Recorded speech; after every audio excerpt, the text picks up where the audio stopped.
gentlemen, it is Kevin Checkwitz here with the Kaged review, and I'm going to review Monday Night Raw for May 28th, 2018. And after last week's farce of a show, I had come back with very low expectations for what this was going to be, and I'm glad that I did, because it really met those low expectations. You know, there were so many points in this show where I literally had to question, why am I still watching wrestling? What is it that I'm getting out of this? And I think the only reason at this point that I'm still watching wrestling is so I can do these reviews. Because they are fucking everything up. So you start out the show, you got Braun Strowman come out, and you know he's talking about how he's going to win Money in the Bank, and then Finn Balor comes out right after him. And he lost last week to Braun Strowman. Braun Strowman, he said, put up a good fight for a little man. Finn Balor slaps him. Braun Strowman throws him out of the ring. Kurt Angle comes out and says, well, since you guys want to go at it, you're the first match of the night. Strowman versus Balor is the first match. It was a decent match. I really like, you know, the David and Goliath thing. I like Braun Strowman. He's a really good big guy. He's got personality for a big guy, and I keep saying that because honestly, for so long, we kept getting these big guys that had zero fucking personality. So it's cool to see this. Finn Balor, he finally gets the upper hand. He starts going crazy on Braun Strowman. He gets Strowman down, and he hits him with the coup de grace.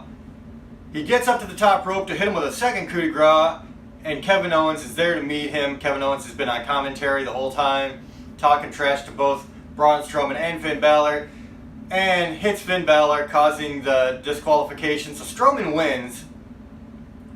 And then Kevin Owens beats feet. He's going to run out. And then he has this backstage bit where he keeps running. He's asking the valet to get his car. And of course the valet's completely useless. And then Kurt Angle meets up with Kevin Owens, says, you're not going anywhere. You have a match later with Bobby Roode, who you were talking trash about earlier. Okay, not bad. Not a bad opening. Sasha Banks does an iPhone spot talking about the Money in the Bank ladder match, gauntlet match that's going to take place later with like 7 or 8 of the women's wrestlers.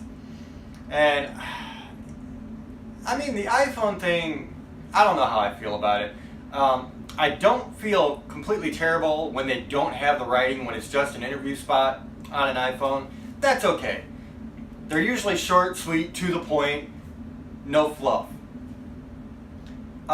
The thing that really got me irritated was when they were doing the fucking writing of what they were saying underneath. It's like, come on, man. So, yeah, real quick spot. Neither good nor bad. It was just there. Then you have Elias. Takes up an entire fucking segment, sitting on the chair, doing his bit, talking to the audience, talking trash to them, and it really goes nowhere. Like, literally goes nowhere. That was the segment. From commercial to commercial, it was Elias on the chair talking trash to the audience. They cut to commercial, come back, Seth Rollins' music hits. Seth Rollins grabs a stool, throws it out of the ring, tells Elias to get out of the ring. Elias leaves. Then it's Seth Rollins versus Jinder Mahal. And I gotta say, it was a better match than I thought it was going to be, because Jinder Mahal is not one of my favorite workers in the ring. He was at least competent this time, and Seth Rollins is such a worker that he can make damn near any match look good, and that's what this was. It was a case of Seth Rollins carrying a match with somebody who was very average in the ring and making it look good. And that's a testament to how damn good Seth Rollins is. There was a spot where the Singh brother that was still with Jinder is distracting him. Jinder grabs a chair from under the ring, hits Seth Rollins. Seth was hit with a chair last week. Rollins is tired of this chair shit, so he grabs a chair and gets DQ'd by hitting Jinder Mahal. Jinder Mahal wins via DQ. After the match, Seth Rollins is kind of celebrating. He goes up to the commentator booth and he's standing on top of the desk. And Elias comes out of nowhere and hits him with a guitar, blasts him off of the table. And they cut to commercial, come back. Seth Rollins is on a gurney. How many guys have been hit with that chair and You know, I don't think you need a gurney. Don't have to try to sell it that much. Right after that, you have Nia Jax comes out. She's about to have a match. Ronda Rousey's music hits right after Nia Jax. So you're like, okay, what's going on here? Ronda Rousey goes over to commentary. And then it turns into an absolute farce of a segment where Nia Jax is facing this absolute nobody. It's a complete squash with a no-face talent. And the whole time she's talking about how this is how our match is going to go at Money in the Bank. Ronda Rousey, as much as I like her physicality, she has got to get her personality coming through more. Ronda Rousey, she has to. If you're going to make it, you've got to have some way of connecting with the audience, otherwise they will turn on you and very quickly. So Nia Jax, she pins this nobody. Ronda Rousey is told, why don't you come pick this girl up out of the ring? And so Rousey walks down to the ring. They have a stare down and nothing happens.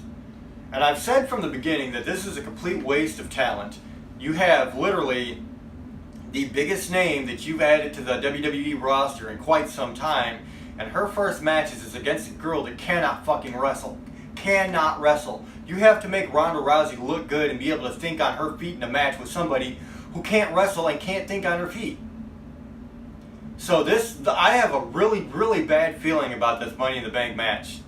If they don't absolutely make it a dominant performance by Rousey and very short, this is not going to go over well. And honestly, everything they've done to build this up so far has been garbage. Just absolute garbage. So then you get a Dana Brooke iPhone spot, which was completely fucking stupid, ridiculous. She's talking with a whiteboard behind her, talking about the calculations of a gauntlet match.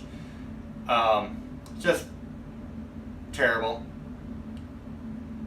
You get Matt Hardy and Bray Wyatt versus The Ascension, Connor and Victor after that. No big spots here, nothing really special in the match.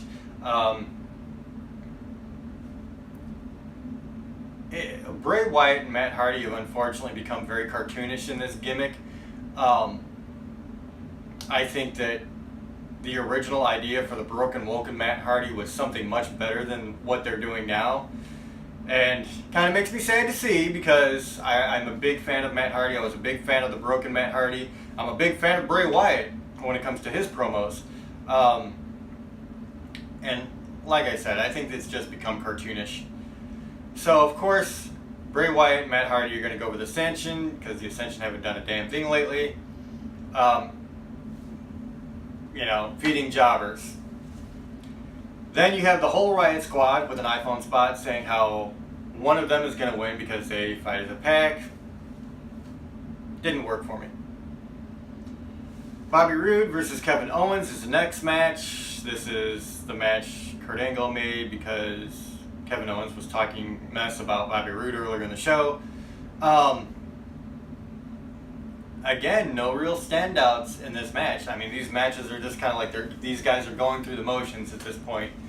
I don't know that there's any really great feuds going on right now. There's no real great personality clashes. There's no real great in-ring competitions. I think the best one so far lately has been Finn Balor and Strowman. They're just not doing anything very special. Then you get another absolutely horrible segment with Sami Zayn doing this mock apology for, having the three dudes coming in as drag as Bobby Lashley's sisters. So he wastes a lot of time with this, and then Bobby Lashley comes out and he's like, why don't you just be a man, face me Money in the Bank. So they shake hands. Bobby Lashley doesn't let go, and he's just kind of crunching his hand, and, Sami Zayn starts screaming, and he's like, I apologize too about what I'm going to do to you at Money in the Bank. Typical, unthought out scripts. After that, you get a Mickie James iPhone spot. Nothing good or bad, quick, to the point. Then you get Drew McIntyre versus Chad Gable. I really like the build-up they're doing with McIntyre. He looks fucking good as a performer. The guy is tall. He's built like a brick shit house. Chad Gable's a really good performer, and I see things in his future if he's utilized. I don't know. So far, he's been a jobber. But honestly, Drew McIntyre, I think they need to be pushing this guy the way they are, if not better. The match itself, like, he is believable as this like really dominant figure. And of course, Drew McIntyre goes over Chad Gable. He owned most of the match. And that was the one thing I think they got right out of this show. They really are building up McIntyre. And I like that Dolph Ziggler is at least getting a spot with McIntyre. I think it kind of sucks that they're a tag team and the only person they have to face right now is Chad Gable in singles matches, but whatever. Then you get another absolute fucking terrible segment. You had Bobby Lashley talking about his sisters. You had the whole Sami Zayn with the sisters last week. And now this week, you have this fucking barbecue segment with the B team. They're trying to get all the other tag teams to rally around them so that they can have their shot at the tag team championships. And it was a horrible segment. It was terrible. It was as unfunny a comedic segment as you could possibly make. And it was just a complete waste of time. So, I was not thrilled with this at all. I thought it was just horrible writing. I mean, God, it's like the writers in WWE just said, fuck it. We're just going to throw something together and we don't care what it looks like. And that's really what it came down to. So, horrible segment. The tag team starts saying, hey, you're not going to cut us in line to get a shot at the tag team championships. And then it starts a barbecue food fight. Memorial Day food fight. This has got Vince McMahon written all fucking over it. Stupid. Absolutely fucking stupid. And this, like, literally, I started getting on social media at this point, and, like, everybody was saying the same thing. The writing sucks. Why has WWE gone this far downhill? Why are we still watching this? Like, I've heard many people saying that. And the easy answer is, I don't know. I really don't know. I do it so I can do the reviews. But so far, the reviews have been pretty bad on my side lately. Like, I think that they are really doing poorly. So, yeah, I don't know, man. I don't know. Sorry, I gotta adjust this real quick. Okay, so right after that, you have a backstage segment with Kurt Angle, Bo Dallas, and Curtis Axel. The B team, they're saying, hey, give us our title shot. Kurt Angle's like, well, you're going to have to earn it next week, and there you go. So that sets up whatever he set up for next week. At this point, I didn't even care. So the last match of the night is the gauntlet match with the women. Starts out with Bayley, so you can be pretty much guaranteed that Bayley's not going to win. And it's Bayley versus Liv Morgan. Liv Morgan from the Riot Squad. And Liv Morgan, I think, is a whole lot of potential that's been untapped. And it's still untapped because this match probably lasted 20 seconds. Liv Morgan went in to do something, Bayley to belly, Bayley gets the pin. Liv Morgan was barely there. Which I think is sad because I think if anybody, they should have had Liv Morgan do something. They should have done that with Sarah Logan because Sarah Logan is easily the weak link in the Riot Squad. But speaking of Sarah Logan, she is the next one out in the gauntlet. Nothing spectacular about this at all. There was one knee from Sarah Logan that I think looked pretty good. Other than that, nothing remarkable. Bayley wins over Sarah Logan. Sarah Logan and Liv Morgan then jump Bayley, and Ruby Riott comes out third after Morgan and Logan. So now Bayley's already at disadvantage. Ruby Riott, she mops the floor with her for a few minutes, hits her with a Riott kick. Ruby Riott is now in the winning position. After that, Dana Brooke comes out. You know Dana Brooke ain't going to do a damn thing. They haven't used her once reasonably well, maybe since she's been in WWE. So, another squash there. Ruby Riott goes over Dana Brooke. Then Mickie James comes out. It's her hometown. Mickie James has got a lot of love from the fans. But being it's her hometown, she loses. WWE, I don't know why they do that. They make most people lose in their hometown, but they do. And that's the case here. Ruby Riott, it was kind of a nice back and forth. Mickie James started out fast and furious. Looked like James might actually do something. Riott winds up with the win though. So the last one that comes out is Sasha Banks. Now Ruby Riott at this point is just tired, man. She's already gone through a couple of girls. So it was pretty competitive. I actually liked this part of the match. Ruby Riott was starting to really suck wind at the end. At the end, Sasha Banks, she rolls over into the bank statement on Riott, gets the win, and that sets up the final card for the women's Money in the Bank ladder match, which is going to be Sasha Banks, Natalya, Charlotte, Ember Moon, Alexa Bliss, Becky Lynch, Naomi, and Lana. And all except for one of those women there are kind of proven to be very good in the ring. So I'm actually excited about this women's Money in the Bank ladder match itself. I think that this match on paper looks really, really good. You have, 3 out of the 4 horsewomen, which, you know, I do think that they were very good women's wrestlers that earned that moniker. Ember Moon I really like. Alexa Bliss I really like. Naomi is athletic as hell. So the weak link in this, I'm quite sure is going to be Lana. But it looks good. So at least they finished the show on a high note with a very good looking predictive card here for the women's Money in the Bank ladder match. Other than that, the show was not that good. It had a decent opening, a decent close, and everything in the middle sucked. The opening probably lasted 30 minutes. The last match, you're actually probably talking about 10 minutes. So you have 2 hours and 20 minutes of commercials and shit.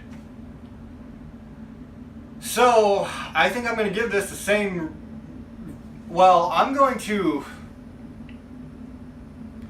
probably give this a 2 out of 10 again. I was debating going lower than that, but I think it deserves at least the 2 for the finish and for the opening.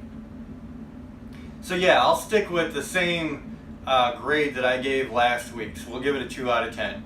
Which really says WWE is consistently putting out a lot of shit lately.